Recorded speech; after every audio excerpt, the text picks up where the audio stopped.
I think what's amazing about the ongoing disruptive technologies is that the ability of companies, small companies and big companies, to compete alongside each other has greatly improved. You can often be in IT in small companies, which gives them an opportunity in terms of service levels to actually match the largest companies going forward. So the real difference is that actually there's much more competition. Customers are able to have a wider range of selection, but most particularly if you get individual companies which are disproportionately successful, particularly outstanding service levels, then they can take disproportionate market share on the back of technology changes.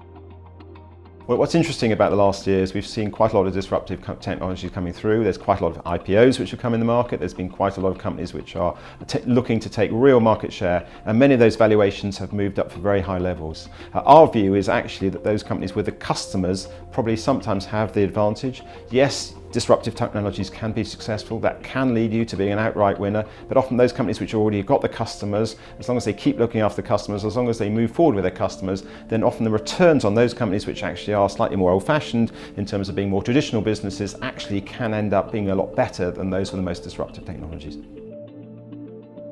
I think the next big trend is that we're going to start to see market trends changing. They're going to change more in the next 3 years than we've seen in the last 30 years. It's been a very consensual period when the period of globalisation has been both positive and welcomed by the politicians from both the left and the right. I think going forward, with the changes in electorate and the changes in expectations going forward, I think we're going to see economic policies changing, and I think that's going to lead to a very substantial change in market trends. The opportunity for us as fund managers is to steer our clients safely through, obviously looking for the upside, but also managing the downside. We've got to be much more attentive to the investment risks. I think there will be more companies going bust in the future.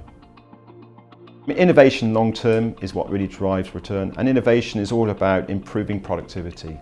As you innovate, as you invest in productivity improvement, that gives you a cash payback, and that cash payback generates the long-term investment return. What's been disappointing really since 2008 is that generally productivity hasn't been improving, not just in the UK but across the world, and so if anything, I think investors are going to have to be a lot more selective, identifying those companies which can generate innovative productivity improvement, and when that cash flow comes through, hopefully that will distinguish their returns as well from the mainstream.